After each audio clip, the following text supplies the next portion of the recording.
I never imagined I'd find myself in this place, at 62. Questioning the very foundation of the life I thought I understood. At this age, I expected stillness, not storms. I thought life would have softened into something predictable, mornings spent tending to the roses in my garden, the scent of soil clinging to my fingertips, afternoons curled on the sunroom couch with a book balanced in my lap, the quiet tick of the clock my only company, and evenings beside Mark, my husband of nearly 4 decades, sipping tea and reliving stories from years we both held dear. That was the life I thought I had earned. That was the life I thought we had built together. But all of it, every quiet comfort and illusion of certainty, began to unravel the night of the gala.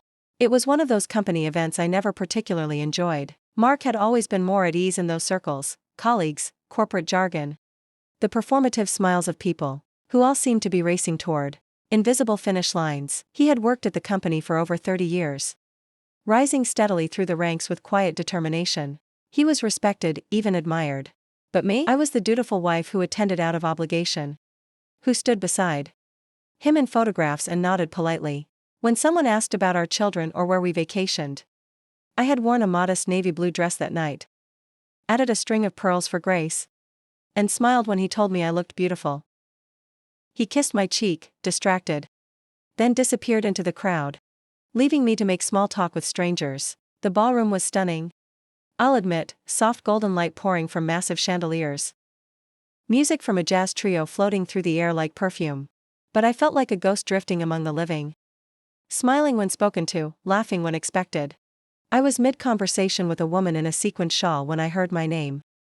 Spoken gently but firmly, Evelyn. May I have a moment? I turned to find Richard Caldwell, Mark's boss, standing behind me. Tall, silver-haired, dignified in that effortless way some men seem born with.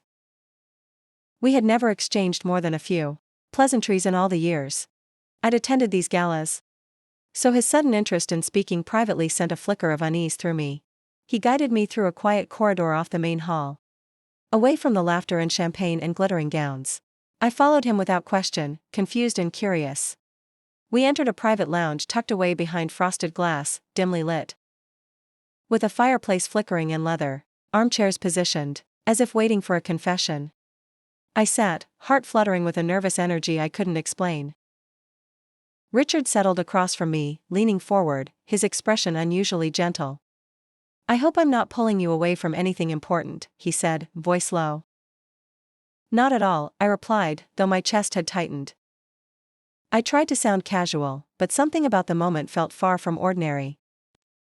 What's on your mind? He looked down, exhaled slowly, as if weighing each word before it could leave his mouth. It's about Mark. At once, my stomach clenched. I straightened in my chair. Is something wrong? No, not exactly, he said, and yet his tone told me otherwise. There was weight in his voice, something heavy and personal. I've known Mark for a long time. I've watched him build his career, support the people around him, lead with quiet discipline. He's done well for himself. For your family. I nodded, unsure where this was going. But, he said, and paused, there's something I've noticed for years. Something I haven't been able to stop thinking about lately. Evelyn, he leaned forward slightly, his eyes locking with mine. He doesn't appreciate you the way he should. The words hit with a quiet violence I hadn't anticipated. I froze, mouth slightly open, heart pounding in my chest. I don't know what you mean, I managed, but I did know. A part of me had always known. He shook his head gently. I'm not trying to cause trouble, and I'm certainly not saying this lightly. But I see you, Evelyn.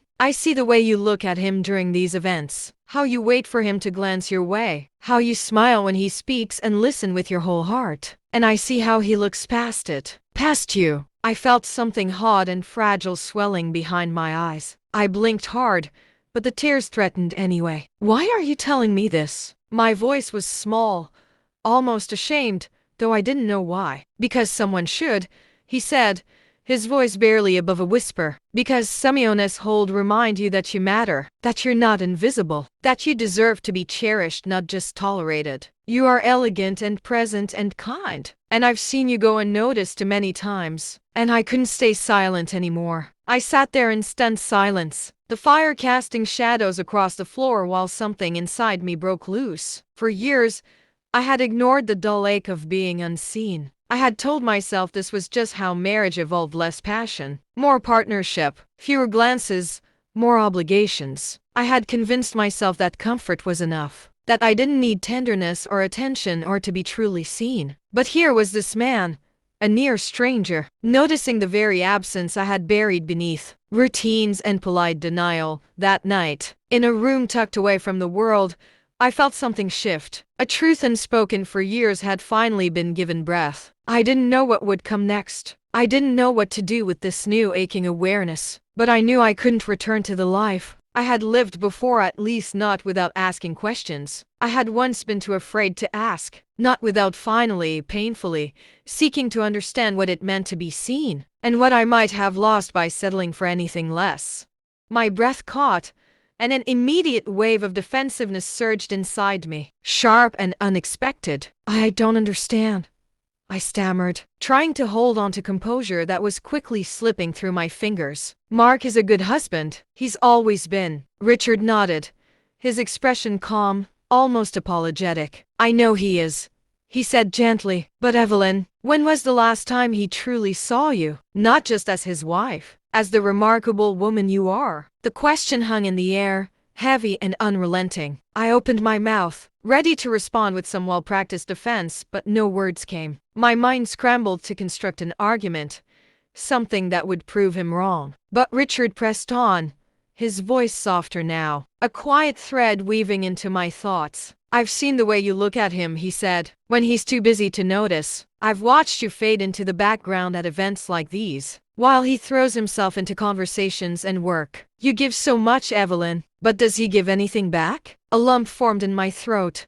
thick and unyielding. I wanted to protest, to tell him that he was mistaken, that Mark loved me, that our life was stable, dependable. But deep down, somewhere I hadn't dared to explore in years, something wavered. "I don't mean to overstep," Richard added quickly, leaning back with a measured breath. "But sometimes it takes someone outside the picture to see what's really there." I exhaled slowly, my mind spinning. Richard's gaze stayed on mine, steady and sincere. Then he offered a small smile, knowing and quiet. "Evelyn, you deserve to be seen." The word struck me like a chord I didn't know had existed. I sat there frozen, his voice echoing in the corners of my mind, stirring something raw, something long dormant. "You deserve to be seen." Had I really been invisible for so long? I wanted to dismiss his words as a kind gesture, nothing more than a moment of misplaced empathy. But the truth settled into me like a stone cold,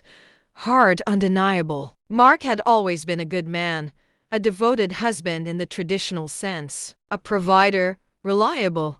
But in the quiet moments, the ones that held the true weight of life, when had he last truly looked at me? When had he last noticed the little things? The way I folded his shirts just the way he liked. The way I kept his favorite snacks stocked in the pantry. The way I stayed by his side, cheering him on through every promotion, every late night at the office, every sacrifice that pushed his dreams forward while mine silently faded into the background. I cleared my throat, trying to push back the tide of emotion rising in me. "Richard, He held up a hand, stopping me with a gentle gesture. "I didn't mean to make you uncomfortable, but I couldn't just say nothing." I blinked. I had spent so many years focused on what Mark needed, what our marriage demanded, what society expected of me. I had never truly stopped to ask what I wanted for myself.